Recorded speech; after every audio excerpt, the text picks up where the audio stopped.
Halo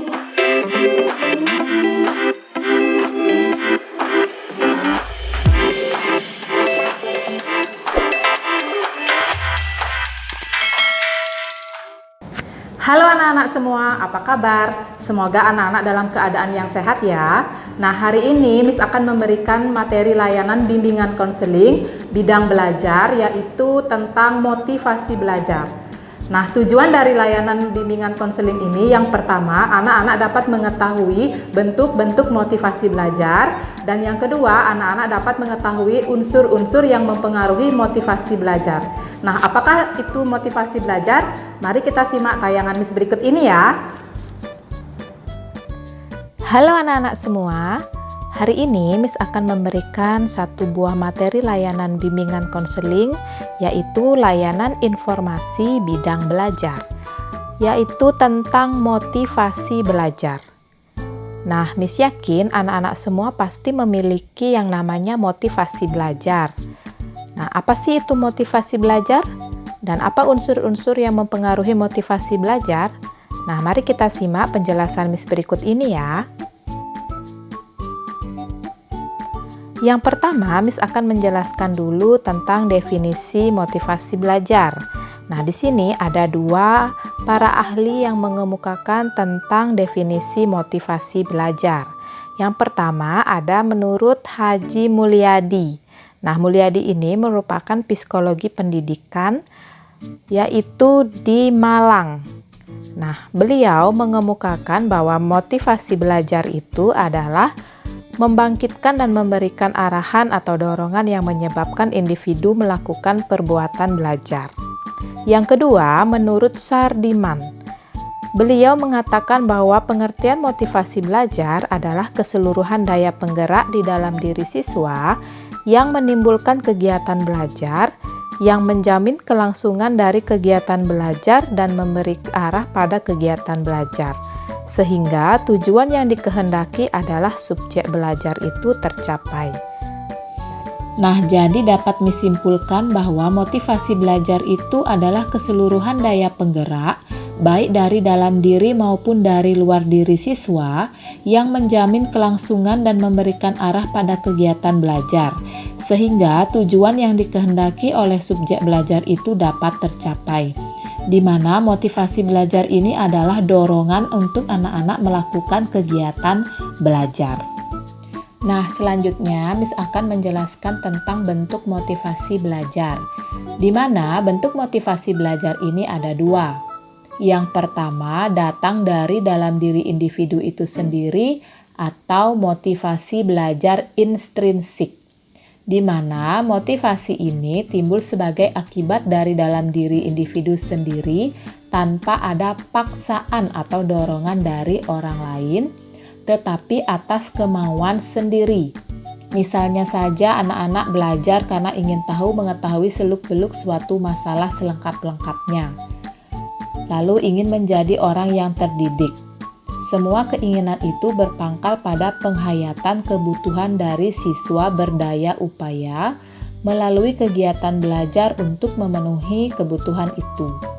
Nah, biasanya kegiatan belajar ini disertai dengan minat dan perasaan senang. Yang kedua yaitu datang dari lingkungan atau yang disebut dengan motivasi belajar ekstrinsik. Nah, jenis motivasi ini timbul akibat pengaruh dari luar individu. Apakah karena ajakan, suruhan, atau paksaan dari orang lain?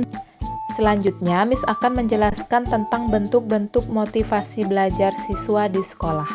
Nah, apa saja sih bentuk-bentuk motivasi belajar siswa di sekolah? Mari kita simak ya. Yang pertama itu ada memberi angka. Angka dalam hal ini sebagai simbol dari nilai kegiatan belajar.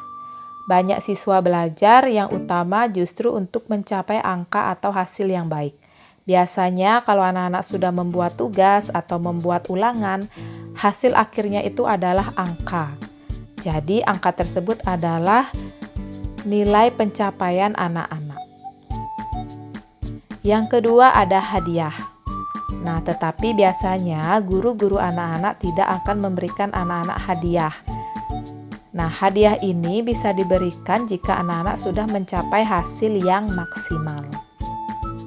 Saingan atau kompetisi. Saingan atau kompetisi dapat digunakan sebagai alat motivasi untuk mendorong siswa untuk belajar. Tapi di sini saingan itu harus secara sehat ya. Anak-anak bisa bersaing secara kelompok maupun individu untuk meningkatkan prestasi belajar anak-anak dengan teman anak-anak. Selanjutnya ada mengetahui hasil. Nah, dengan mengetahui hasil, apalagi kalau terjadi kemajuan, akan mendorong siswa untuk belajar lebih giat lagi. Semakin mengetahui bahwa grafik hasil belajar meningkat, maka ada motivasi untuk terus belajar dengan suatu harapan hasilnya terus meningkat. Yang terakhir ada memberi ulangan. Para siswa akan giat belajar kalau mengetahui akan ada ulangan. Oleh karena itu, memberi ulangan ini juga merupakan sarana motivasi, di mana ulangan ini adalah untuk mengetahui kemampuan anak-anak sejauh mana anak-anak paham dengan materi yang sudah diajari oleh guru anak-anak.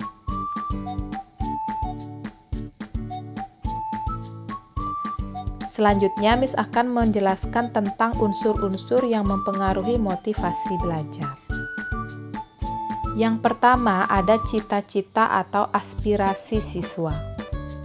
Motivasi belajar tampak pada keinginan anak-anak sejak kecil. Keberhasilan mencapai keinginan tersebut menumbuhkan kemauan bergiat. Bahkan di kemudian hari, cita-cita dalam kehidupan. Nah, di sini cita-cita juga bisa mempengaruhi motivasi belajar.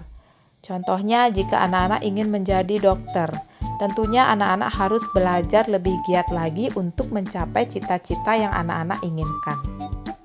Yang kedua ada kemampuan siswa, di mana jika anak-anak memiliki kemampuan, lebih baik anak-anak tonjolkan kemampuan yang anak-anak punya.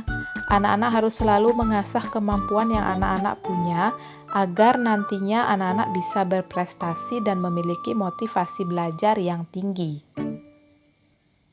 Yang ketiga ada kondisi siswa. Kondisi siswa yang meliputi kondisi jasmani dan rohani sangat mempengaruhi motivasi belajar. Nah, jika anak-anak sehat, pasti anak-anak akan memiliki motivasi belajar yang tinggi dan semangat belajar yang tinggi. Jika sebaliknya, jika anak-anak sakit, pasti kemampuan atau motivasi belajar anak-anak akan menurun karena anak-anak mengalami kondisi yang tidak baik. Yang keempat, ada kondisi lingkungan siswa. Lingkungan siswa berupa keadaan alam, lingkungan tempat tinggal, lingkungan pergaulan sebaya, kehidupan kemasyarakatan. Dengan kondisi lingkungan tersebut yang aman, tentram, tertib, dan indah, maka semangat dan motivasi belajar mudah diperkuat. Sebaliknya, jika anak-anak misalnya di lingkungan yang tidak baik, maka motivasi dan semangat belajar anak-anak pasti akan menurun. Dan jika anak-anak di lingkungan yang baik, motivasi belajar anak-anak pasti akan meningkat dan juga anak-anak bisa berprestasi. Yang kelima, ada unsur-unsur dinamis dalam belajar dan pembelajaran. Nah, anak-anak tentunya memiliki perasaan, perhatian, kemauan, ingatan, pikiran yang mengalami perubahan berkat pengalaman hidup, dan tentunya pengalaman dengan teman sebaya akan mempengaruhi pada motivasi dan perilaku belajar. Yang keenam adalah upaya guru dalam membelajarkan siswa. Guru adalah seorang pendidik profesional. Ia bergaul setiap hari dengan puluhan atau ratusan siswa. Sebagai pendidik, guru dapat memilih dan memilah yang baik. Partisipasi dan teladan memilih perilaku yang baik tersebut sudah merupakan upaya membelajarkan dan memotivasi siswa. Jadi, guru anak-anak di sekolah sudah siap untuk membimbing dan mendidik anak-anak ya. Jadi, anak-anak tidak usah sungkan jika tidak mengerti pelajaran mana yang anak-anak kurang pahami. Guru anak-anak pasti siap membantu anak-anak. Selanjutnya, Miss akan memberikan contoh orang yang memiliki motivasi belajar tinggi dan rendah. Yang pertama, ada karakteristik motivasi belajar yang tinggi, di mana siswa yang memiliki motivasi belajar yang tinggi, yang pertama itu senang bekerja keras untuk mencapai keberhasilan. Jadi, anak-anak yang memiliki motivasi belajar tinggi suka sekali bekerja keras untuk mencapai kesuksesan. Yang kedua, cenderung bertindak atau menetapkan pilihan yang realistis. Maksudnya di sini, anak-anak yang memiliki motivasi belajar yang tinggi tidak pernah pelin-pelan atau tidak pernah bingung akan pilihannya. Yang ketiga, senang berkompetisi yang sehat, di mana anak-anak yang memiliki motivasi belajar yang tinggi senang berkompetisi. Yang keempat, bertanggung jawab atas pilihan atau perbuatannya. Anak-anak yang memiliki motivasi belajar yang tinggi tentunya tidak akan lari dari tanggung jawabnya. Di saat ia diberikan tugas, ia pasti akan mengerjakannya dan dia akan selalu bertanggung jawab atas pilihan atau perbuatannya. Selanjutnya ada karakteristik motivasi belajar yang rendah. Nah, di mana anak-anak yang memiliki motivasi belajar yang rendah dengan ciri-ciri sebagai berikut. Yang pertama, terlihat tidak semangat dan tidak antusias dalam belajar dan mengikuti proses pembelajaran. Misalnya saja, kalau ada siswa yang mengantuk, terlihat bermain-main saat guru menerangkan, itu adalah anak-anak yang memiliki motivasi belajar yang rendah. Yang kedua, cepat putus asa dan menyerah, di mana anak-anak yang memiliki motivasi belajar yang rendah akan cepat putus asa dan akan cepat menyerah pada tanggung jawabnya atau tugas-tugasnya. Ia tidak bisa diberikan tanggung jawab karena ia cepat putus asa.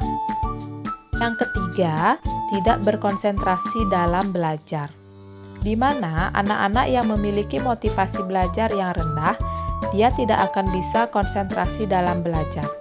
Sulit konsentrasi memahami materi pelajaran. Tentunya ia juga akan tidur di kelas, mengobrol dengan temannya, bercanda, dan lain sebagainya. Yang keempat, selalu mengandalkan teman dalam belajar, di mana anak-anak yang memiliki motivasi belajar yang rendah ini selalu mengandalkan temannya, dan dia tidak pernah berusaha untuk belajar. Nah, tadi anak-anak sudah menyimak video yang Miss berikan ya. Jika ada hal-hal yang ingin anak-anak tanyai atau kurang pahami, mari kita simak di Google Meet ya. Nah, sekian video dari Miss hari ini. Sampai jumpa di video berikutnya. Dadah!